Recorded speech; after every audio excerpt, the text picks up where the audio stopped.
McAfee as a senior sales consultant. Please welcome Sylvain Dumas. Wait until you see the stuff at least. I'm going to start with a disclaimer. Disclaimer is that the following information in there may contain strong language that may be offensive to some viewers, so viewer discretion is advised. Which our enemies can make it look like anyone is saying anything at any point in time, even if they would never say those things. So, for instance, they could have me say things like, I don't know, Killmonger was right, or Ben Carson is in the sunken place, or, how about this, simply, President Trump is a total and complete dipshit. Now, you see, I would never say these things. At least not in a public address, but someone else would.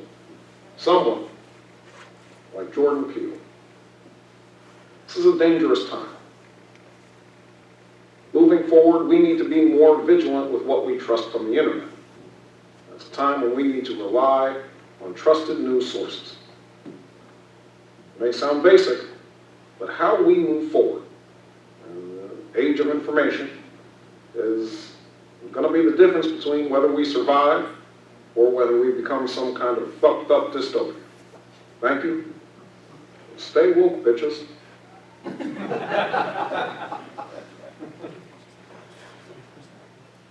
So, this is kind of interesting, right? It's a little bit scary when you think about it, because you can take almost anybody and make them sound and make them say whatever you want. And that's the whole concept of deepfake.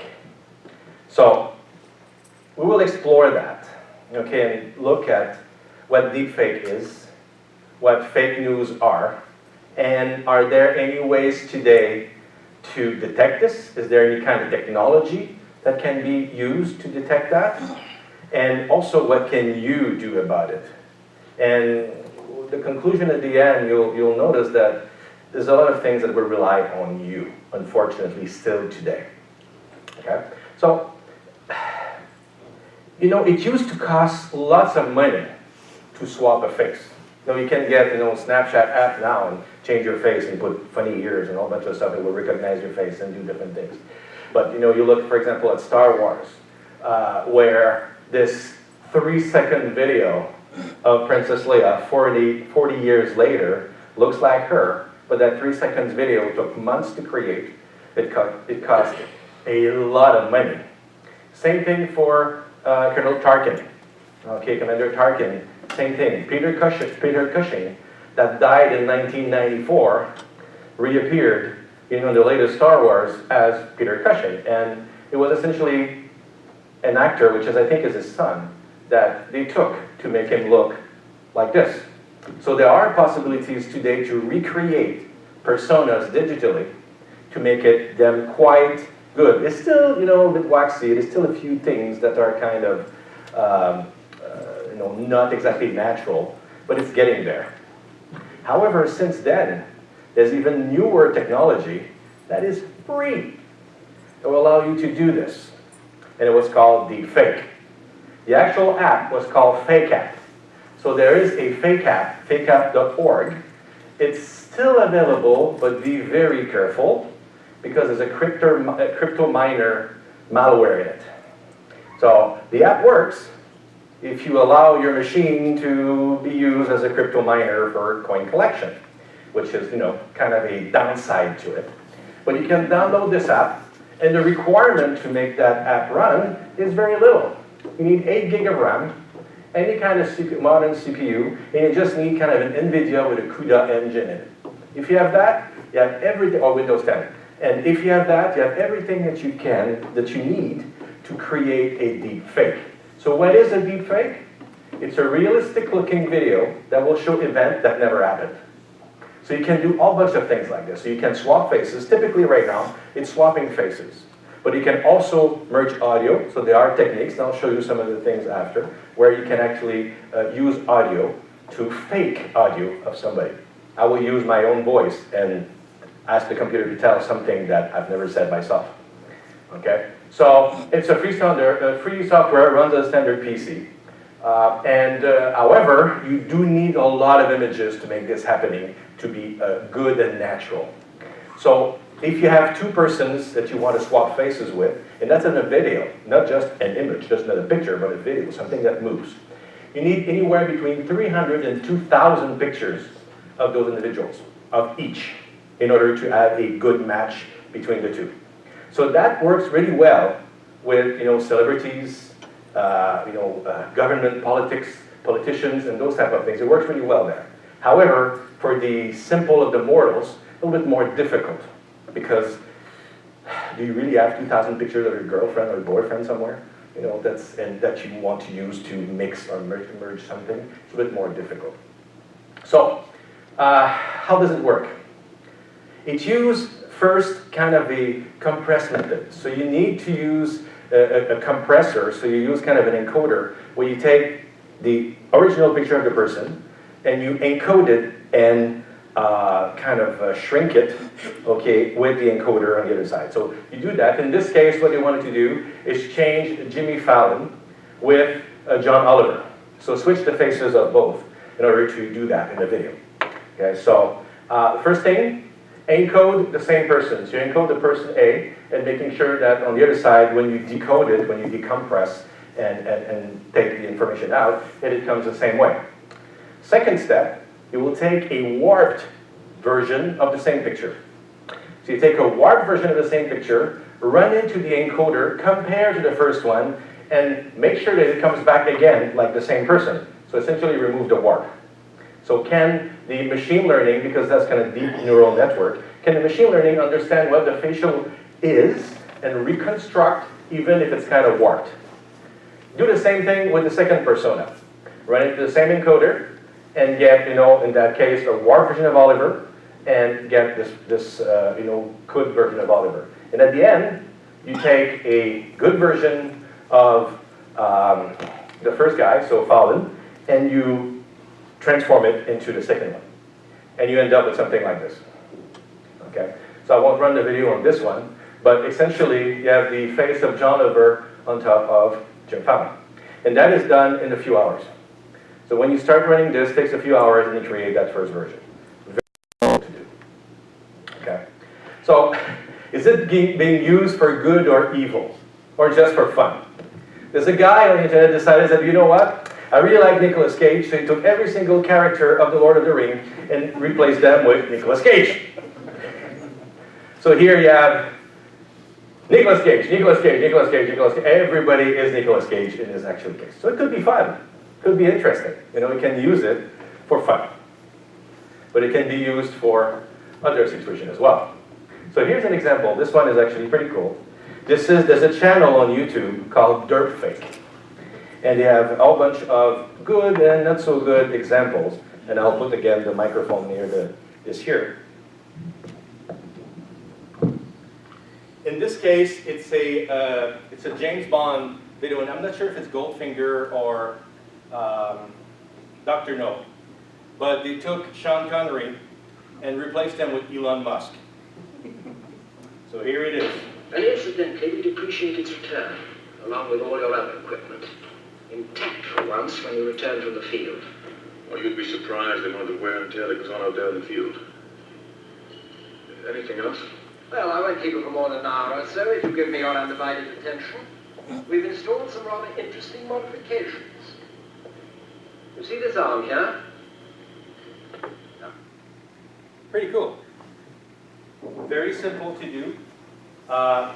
Just need to run a few samples, and you get this kind of result with that very simple fake app software. Okay, again, you can't do that at home.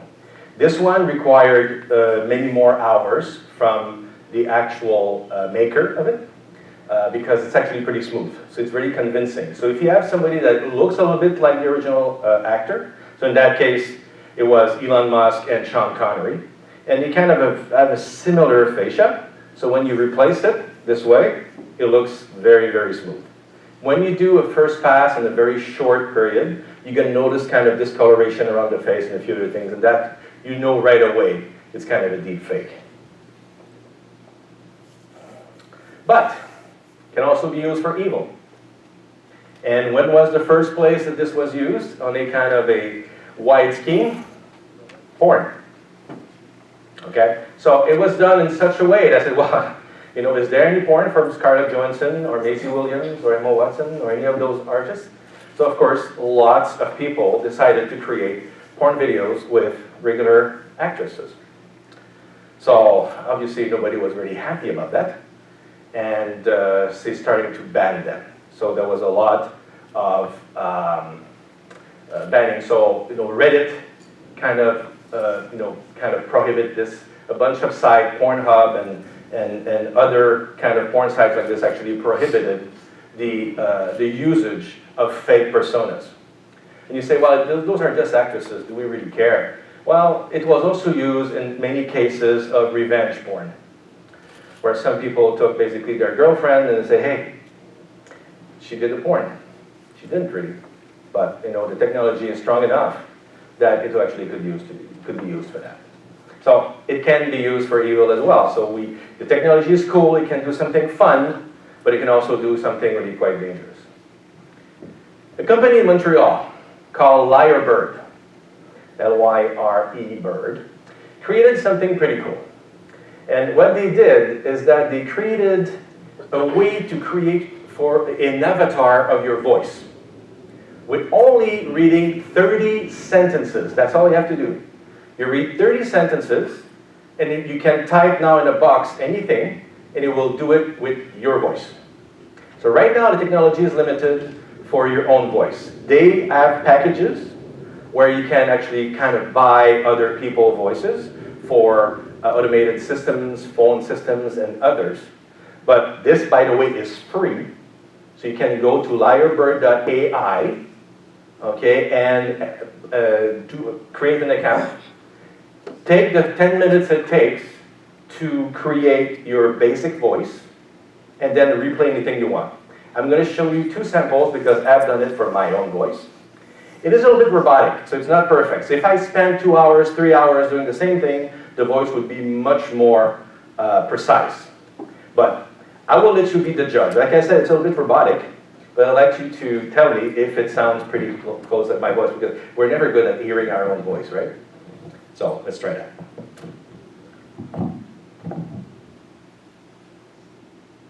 Welcome to BSides in Fredericton. I hope you have a very pleasant show so far, and that the presenter is doing an extraordinary job. So that's one. It will be sunny today in Fredericton. If you can, take a break and enjoy the nice weather. So like I said, it's a little bit robotic. But it's actually pretty close, I think, to the tone of my voice. And if I were to practice more than just the 10 minutes, I can literally recreate my original voice. Okay, so they do have examples of other ones, like of course they have Obama, they have Mr. Trump, they have other ones that they actually create, and they are pretty on the spot. So this is a free software. This is kind of what's coming. So think about this. You know, right now it's locked in such a way that you cannot use anybody else's voice, which is a good thing. Who knows, at some point those things could get out, and you'll be able to take samples of other people and type and make them say whatever you want. So that is kind of a danger of the technology, but that's out there as well. So how to detect deepfakes? Well, some of them are really, really obvious. So some of them are really easy to spot. Some other, not so much. You know, like Elon Musk is actually pretty good. The first one, Obama, was pretty damn good. You know, especially with the voice matching. So you have an actor on one side speaking, and the real loop on the other side moves and sound exactly like Obama on the other side. So you can have a persona like this say anything. So imagine the danger with Mr. Trump down south that decides that somebody creates a deep fake of him and say, we have just launched a nuclear attack. What could be the implication of that? Could be pretty bad. So how do we detect those? There are different ways to detect some of the information. Some of them, like I said, are easy to spot. Some of them are more difficult to spot. But when you record or you take a picture of something, either video-wise or a camera, a photo, there's always kind of an imprint on it. So you have, in the photo, you have the EXIF information or the XMP information, and that will tell you what camera was being used, the aperture was using, the speed, and a whole bunch of other information regarding that specific video or image. This is actually you can actually see this, and if somebody tamper with the information, there can be a blimp in the actual video where that information disappears or is replaced or is changed, is being spliced or edited somehow. You can recognize that. But, like anything else, it could be recreated to make it seamless so that information is being kept. So what are other techniques that can be used? So there are some machine learning right now techniques that are being developed, by DoD specifically, to try to find out if somebody fakes something or not. And you're going to look at something like blinking of the eyes. If the blinking is not natural and not occurring at a certain interval, they will say, there's a hint. Looking at a pulse in the neck. So if you can detect a pulse and it's regular, then you can say, okay, well, that's probably true. If there's no pulse or the pulse is not regular, then something has been altered somewhere along the way.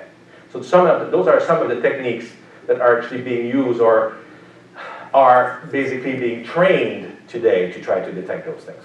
Okay? However, there are no commercial software right now to detect this. So this is all still on a development basis. Let's talk to fake news. Fake news is a great thing, right? So if we look at the US president, it's everything that's negative about him, that's fake news. That's very simple. For everybody else, it's something misleading or false. And there's a big human factor in there. The human factor is we can't sometimes even agree if something is good or not. And there's a pretty good example here. How do you know this news story is true? Well, if I agree with it, it must be true.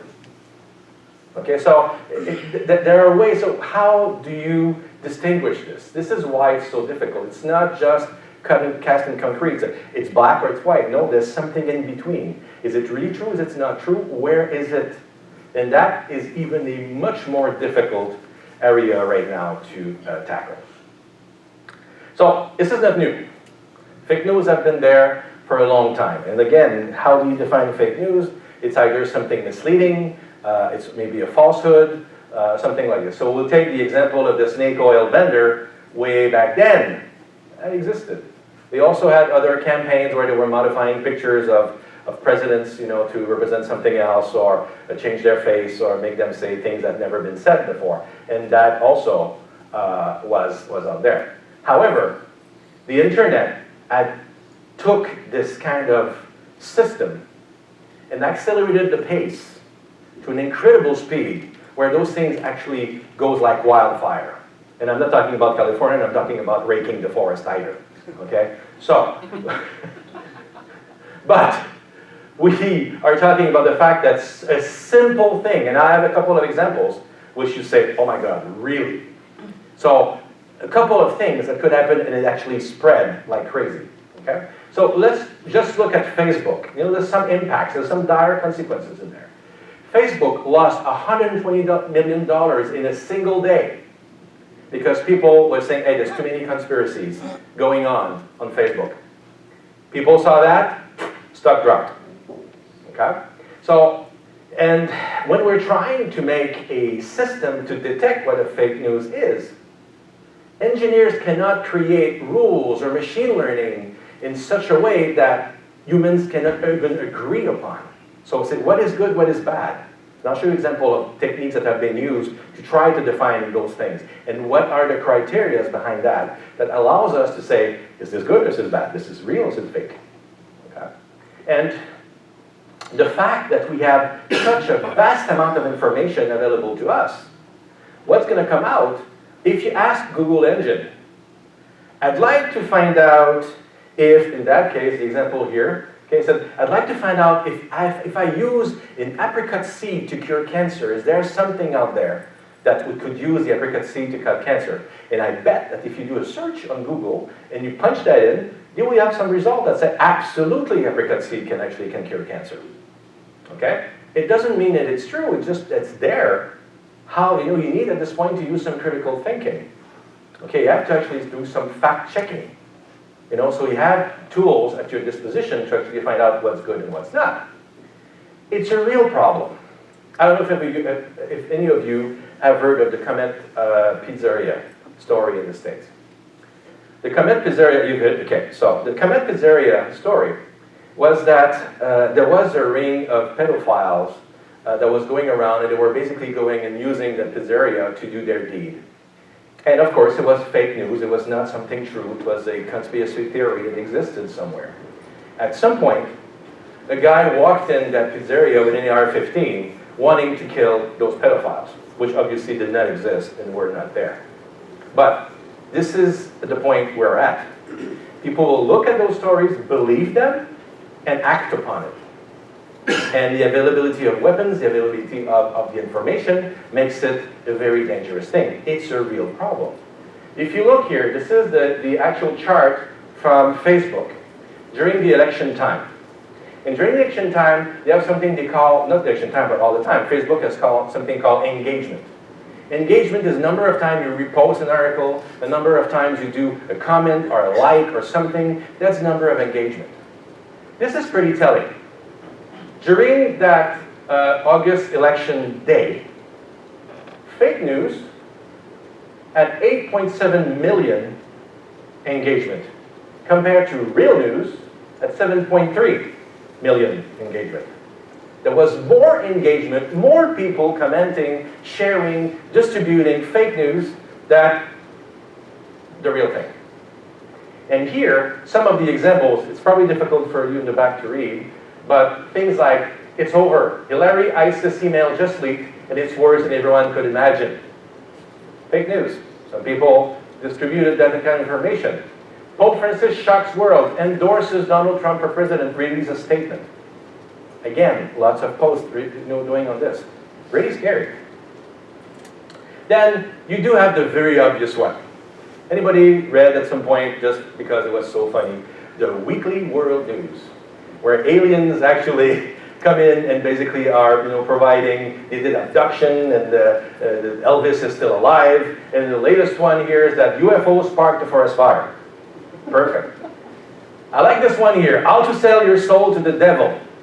Okay, you have step-by-step instruction, and the most important one is the last one. Remember to demand the life extension clause.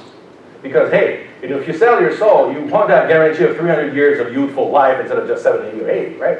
So this is easy to spot. This is crap. This is a joke. This is kind of satire. I read it. You did. It's written down, so it's true, right? Exactly. Some others, not so much.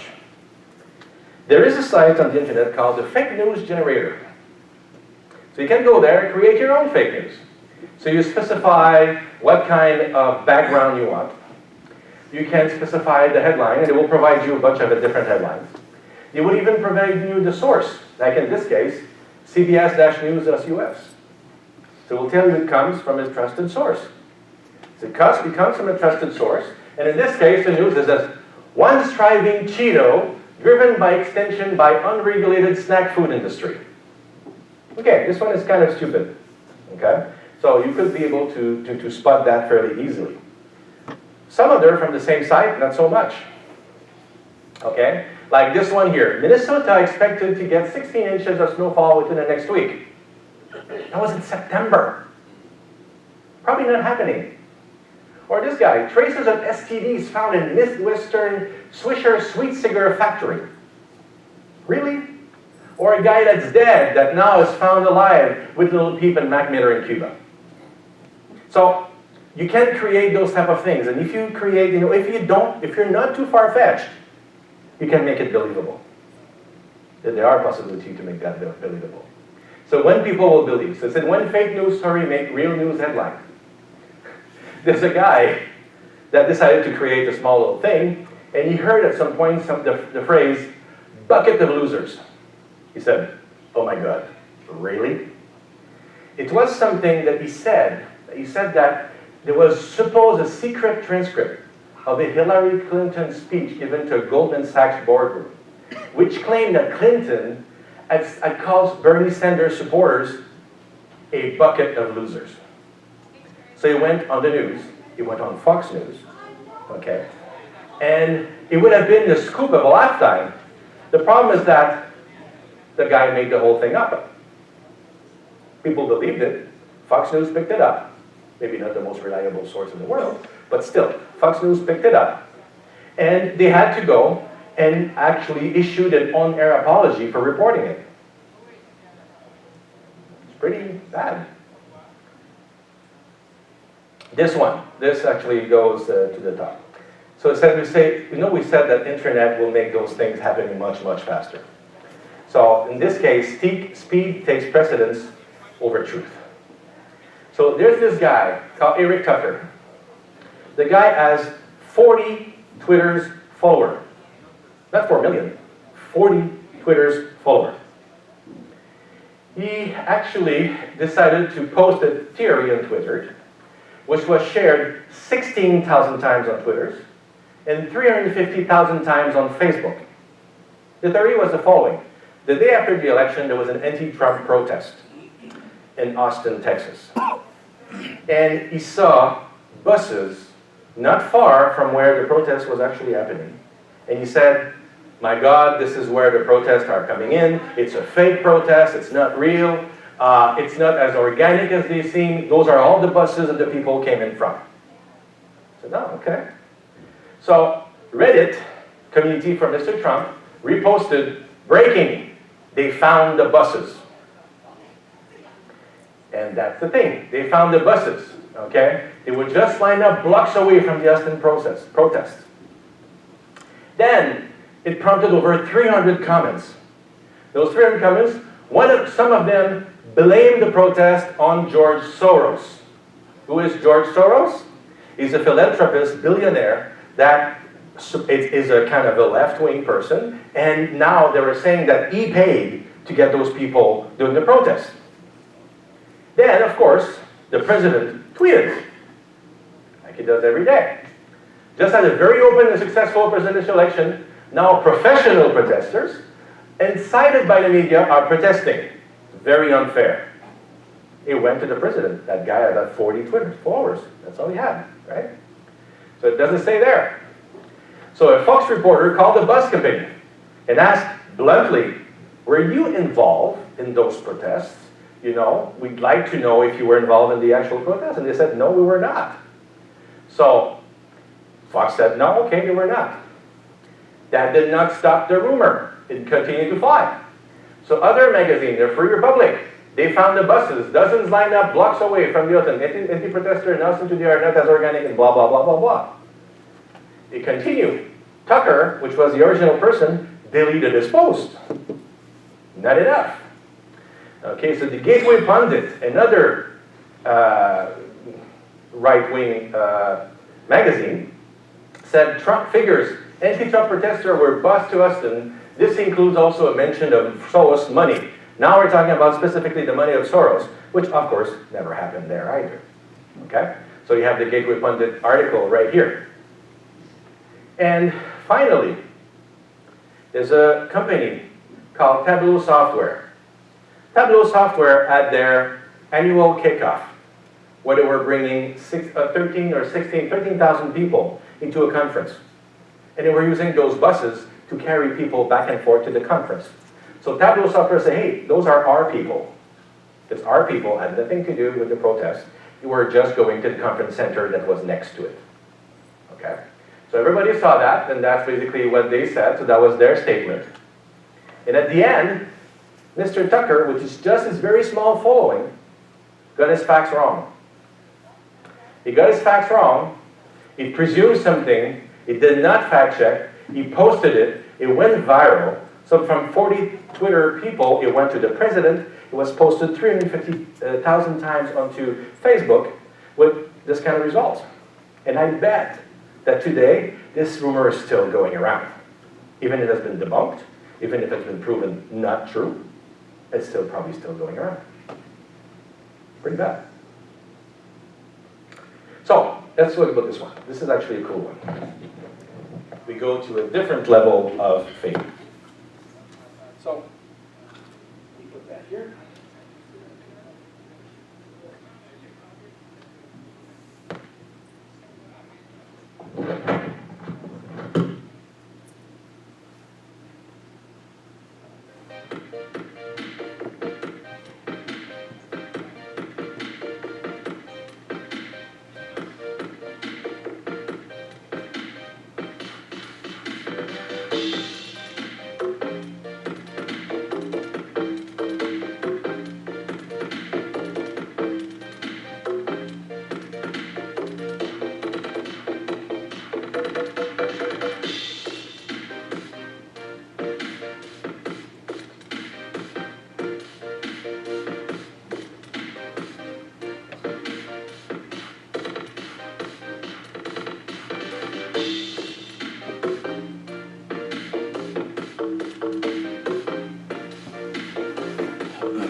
cool video, huh?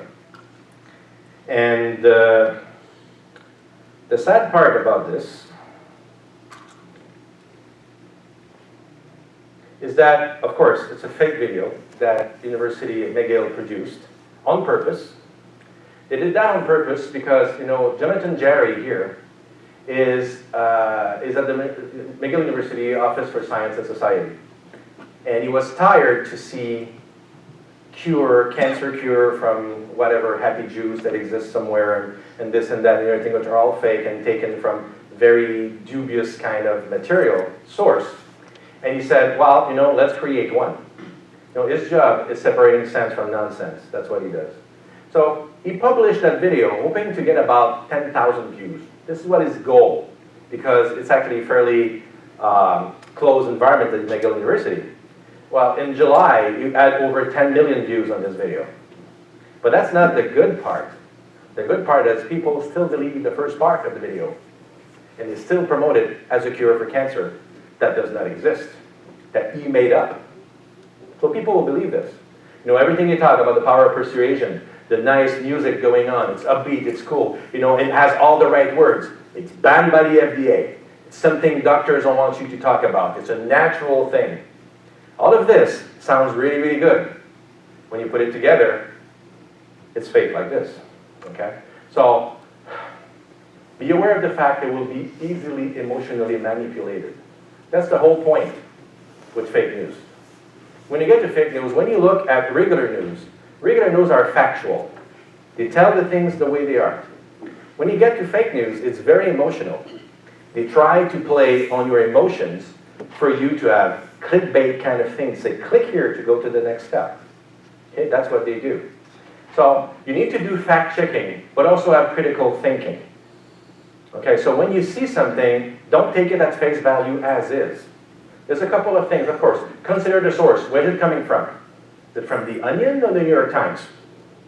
Okay, is it, you know, read beyond. So headlines may be outrageous, but what do they really mean? Is there any other sources, any other things that are related to this?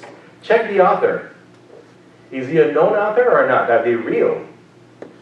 Okay? Supporting sources. Are there, you know, some other links? And one of the things that's been found is that if the link is that long, chances are not good.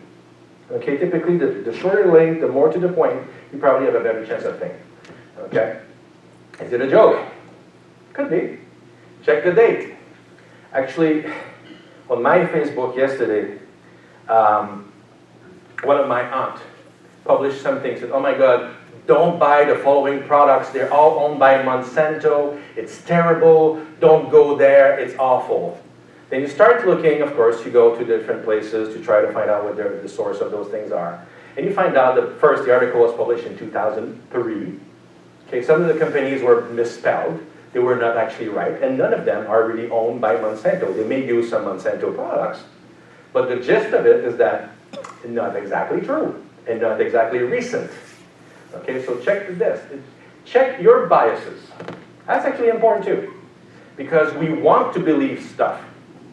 We want to believe it, and we'll basically kind of do everything we can to say it has to be true because I believe in it. It doesn't mean that it's true because you believe in it. Okay? So ask the expert. Go and contact somebody. Consult some kind of site that will actually give you IDs for this. There was a test that was done. And they asked a bunch of people, and there's about 100 and some odd people, I think, in that test. And what they did is they essentially asked, we'd like you to go to minimumwage.com and evaluate that site.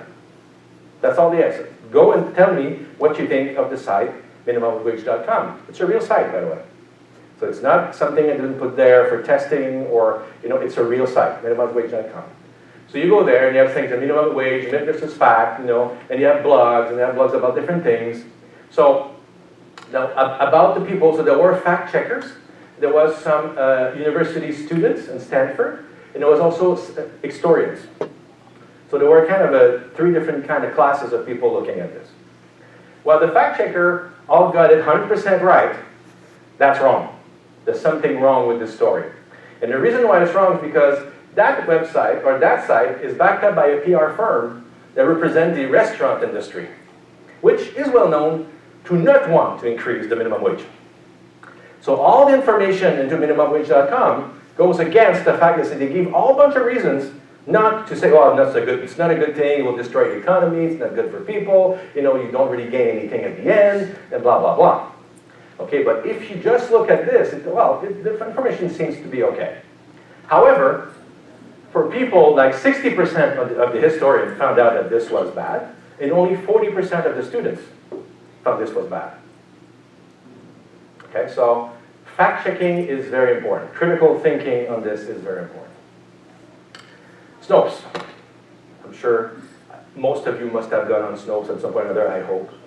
Okay, Snopes are a great source. You know, a couple of weeks ago, there was a new movie that came out. The Grinch, a new Grinch. Yay! Everything to listen over and over at Christmas time, right? So, they were actually an ad in Walmart that showed the Grinch with the pistachio ad. And the pistachio read this: green and salty, just like my nuts. Pistachio ads. You say, oh my God, this is kind of, it's a children thing. This is bad. Well, obviously this was modified and faked. The real ad is this one, green and salty, just like me. That is a little bit more acceptable, and that's basically kind of the Grinch. Okay? But what are the telltale signs on this first one? Well, first you can see kind of his Twitter feed at the top. The fonts don't necessarily align. That was a telltale sign to begin with. But, you know, lots of people believe that. Oh my God, could you believe, you know, we had to ask, you know, Walmart to remove those ads because it's actually terrible. Only a couple of weeks ago. This is recent. Okay? So, go to Snopes, and guess what? It's already there. Snopes going to get everything right. They're going to get everything because they do have to do it with humans. So humans have to look at this, and it takes a while for those people to detect those things. So you can have an army of people looking at this, but it may not be able to detect everything. Okay, so sometimes it takes a little bit of time.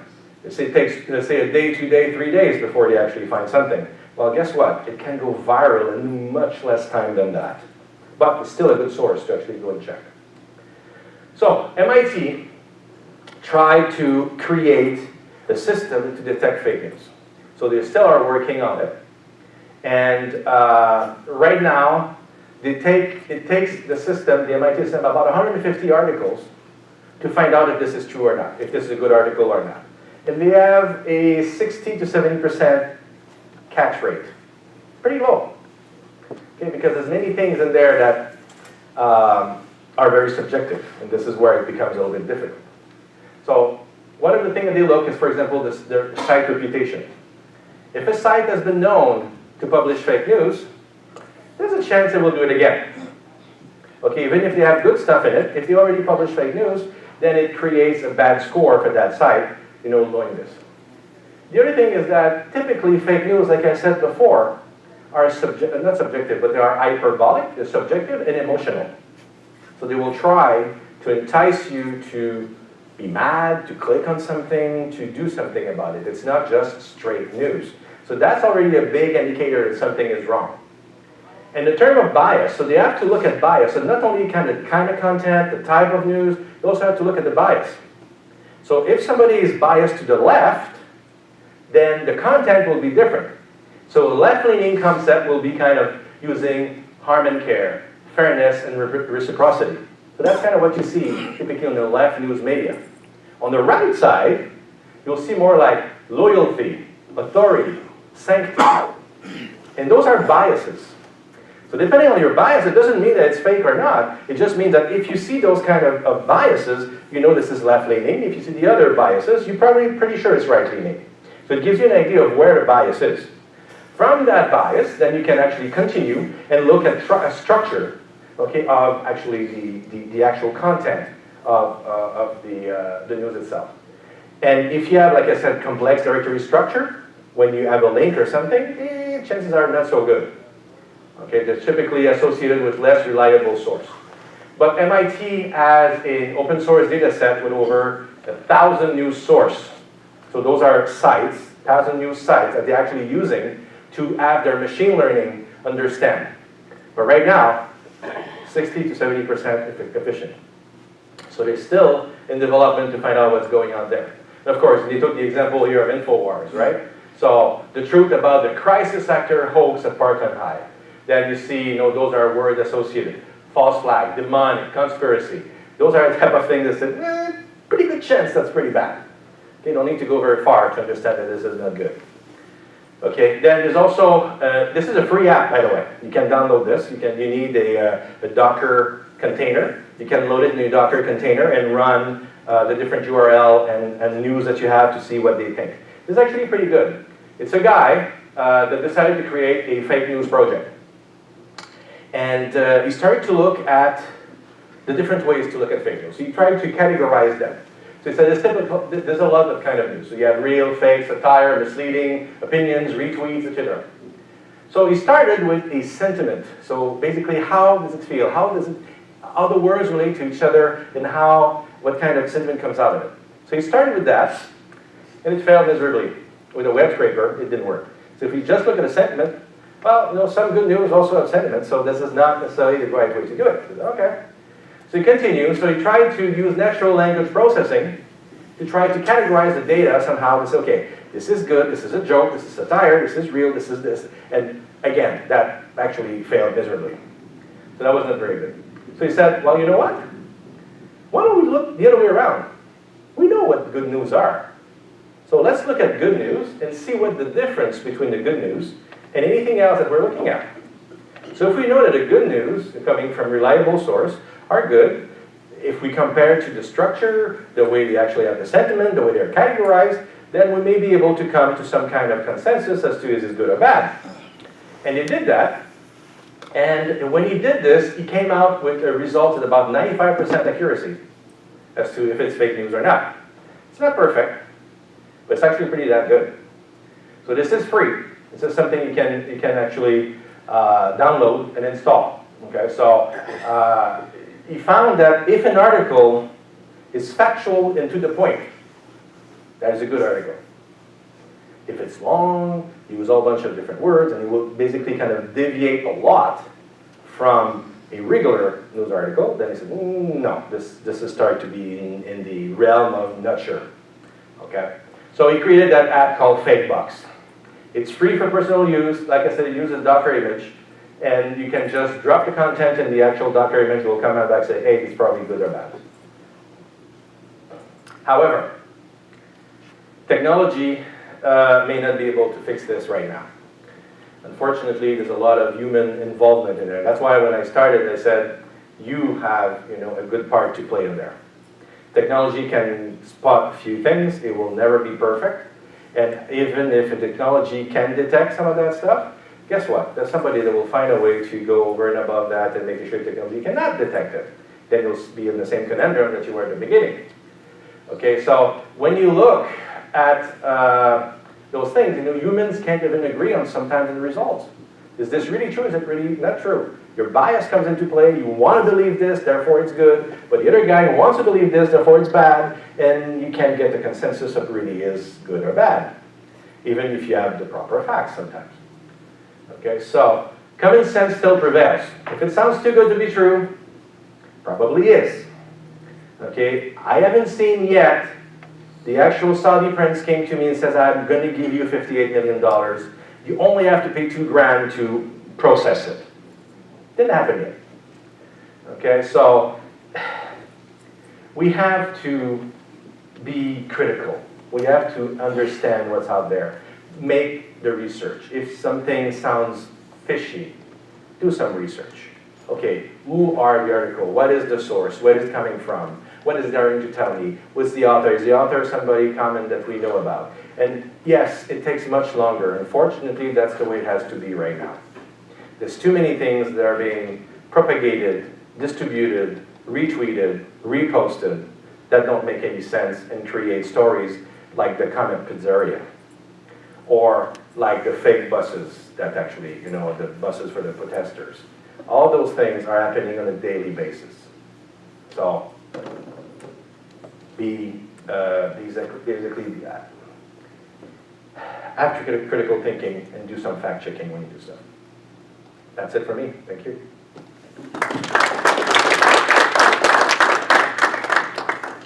Any questions on this? I know it's very subjective, but yes. No chance McAfee is going to build a fake news detector similar to antivirus? Well, we're working on a bunch of different things, whether or not things will become as a product, unknown. Again, right now it's extremely volatile, it's extremely subjective, so it's not easy to create something that will be reliable. But yes, we do have people working on a bunch of different technologies left and right, yes. Thank you.